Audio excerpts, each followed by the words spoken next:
When you think of a rogues gallery, you'll probably think of Spider-Man's Sinister Six, or Batman's iconic rogues gallery, the same one that made up basically every enemy in the Arkham games. It doesn't necessarily have to be comic specific either, like the Spider from Hunter x Hunter being the rogues gallery to Kurapika. But a rogues gallery that, in my eyes at least, doesn't get a lot of appreciation is Superman's rogues gallery, filled with some of the strongest and dangerous people in the DC universe. I mean, they're Superman's enemies for a reason. When you think of his enemies, though, you usually think of Darkseid, Doomsday, Brainiac, and Lex Luthor for obvious reasons. Darkseid being the strongest under Mr. Mxyzptlk and being the most evil, Doomsday being the one to have actually killed Superman, Brainiac in some incarnations was the reason for Krypton's destruction, and Lex Luthor, a man who hates Superman out of many things: jealousy, envy, need for control, having so many contrasts to Superman, Clark Kent having the powers of a deity while also being perfectly happy, being a perfectly normal man, all while Lex is a man but wants the power of a deity. And I completely understand why they stand out so much, for good reason, but I honestly feel like some of his other enemies could use some more spotlight, and even if they have it, they should still be appreciated more. Now, this won't cover every single one of Superman's enemies. I really am not that well versed in comics than I am in other media, so I'll just be talking about only a couple of them. First, and ironically, is General Zod. Now, you may be wondering, why General Zod? He was in Man of Steel as the main villain, and he's going to be in Flashpoint. Here's the thing. You know how when people talk about peak S tier villains, they always bring up Thanos, but not General Zod? Even though they're both aliens who have very understandable motivations because they're the result of a dying planet. And they will achieve that motivation even if it is evil by nature and they understand that. Now, that was the movie version I specifically talked about, but a lot of it could be translated to his comic version, all wanting just the best for Krypton. And even if he's shown to be incredibly cruel, having a lack of care for any life, you can still see that he isn't 100% evil, that he does have some heart to his character, and that shows a very complex character, at least to me. Not just some mustache twirling supervillain that a lot of people think of him to be. There's also how he fights that people don't really see much. Here's a little pet peeve I have whenever Superman fights Zod. Usually he fights him either on par or he just beats him. Zod's beaten him very few times really. The thing with General Zod is that he's a general, leading the military of Krypton. All Kryptonian soldiers are trained to fight and he should be a damn good fighter. Now you can make the excuse that Superman's been absorbing solar energy since he was a baby, and Superman's usually shown to be around his late 20s to early 30s and even 40s, so decades and decades of energy absorbing, while Zod hasn't had nearly enough time to absorb as much as Clark did. But even with that, Zod's fought physically on par with Clark almost every time that they do. He should be able to overpower Clark, at least in hand-to-hand combat, even if the version of Clark that he's fighting has took some training from Batman and Wonder Woman. To me, General Zod is honestly a beautifully written character, and while the best attributes about him were shown in Man of Steel, for some reason he's not appreciated like he should be. But what I mean by underappreciated is a lot of people don't really understand his complexity as a character, that he's not just a Superman villain. But he is going to be in Flashpoint, and we've heard some great things about it with Zod in it. And being written and directed by the amazing James Gunn, I have a lot of faith in James Gunn. So I'm certain he should be able to write this character insanely well.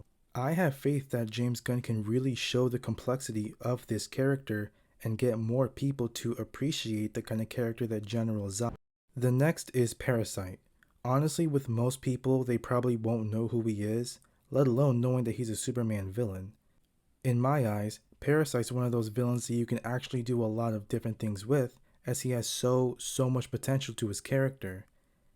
And I believe an amazing Parasite can come from James Gunn himself as well. I mean, he's been giving characters that many people don't know about fame for years. No one knew who the Guardians of the Galaxy were before he walked in.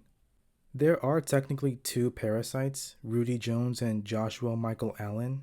I mainly prefer the Rudy Jones version because I've been introduced to him more, and to me he's more sympathetic depending on how a writer handles his character, and how he was portrayed in Man of Tomorrow and Superman the Animated Series and the Justice League Animated Series. It's solidified that he's my favorite Parasite, but I do also love Joshua as well. And either way, they are both Parasite that deal with the same things, really. I don't think he's exactly been done dirty, but it seems like writers really don't want to give this guy a chance, even though he's one of Superman's most dangerous enemies and potentially one of the most dangerous characters in DC.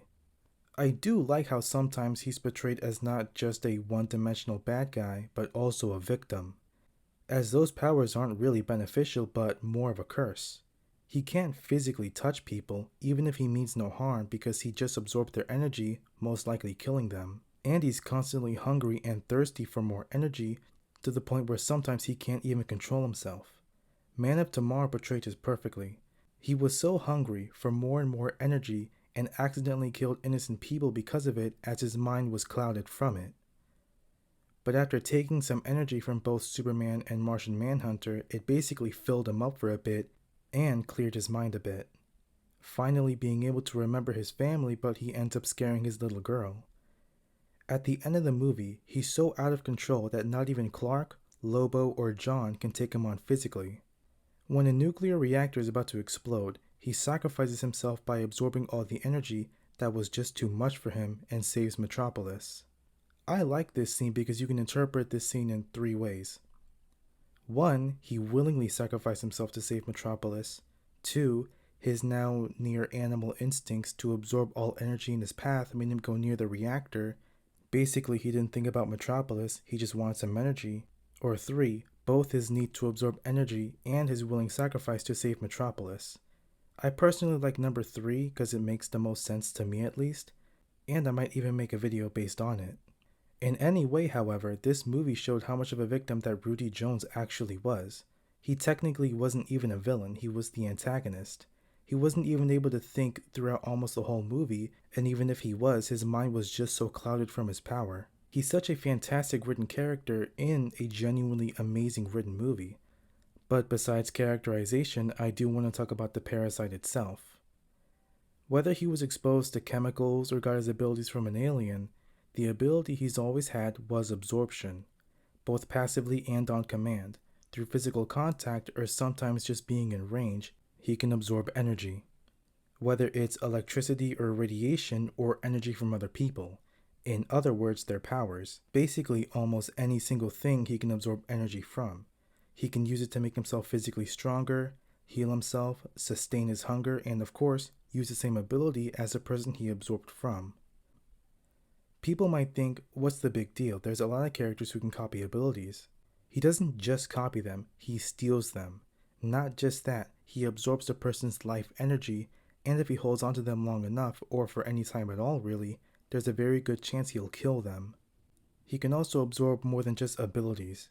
He can absorb the skills and knowledge someone has, things like their voice, and even absorb the shape of that person, essentially becoming a shapeshifter. There's also his weakness of absorbing the same weakness that the person has, but he could probably even counter that if he absorbed someone else's power. I imagine that if he absorbed Martian Manhunter's abilities, but also his weakness to fire, he could just absorb someone like Lobo and take his regeneration, keeping the abilities of both Lobo and Martian Manhunter while removing the weakness. He's actually an incredibly dangerous character, but even in other media, and even in comics, sometimes he's treated like a Saturday morning cartoon villain. I believe that no matter which Parasite, Rudy Jones or Joshua Michael, Parasite is an incredibly underappreciated character. You can have him as both a villain and a victim, someone who doesn't even want to be a villain, a solution to a dangerous situation. You can have him as a person, a very complex character who doesn't always have to be a big bruiser. Like how Bane and Killer Croc are treated as the big bruisers in media, even though they're much more complicated than that. I love both of these characters, and even though Zod is already a popular character, and Parasite's been gaining popularity, I just feel like their characters and their potential aren't understood enough, and hopefully in time they'll get more appearances and treated well. Thanks for watching, tell me what you think in the comments. I got the links to my socials in the description. Be kind to yourselves and each other. Thanks for watching.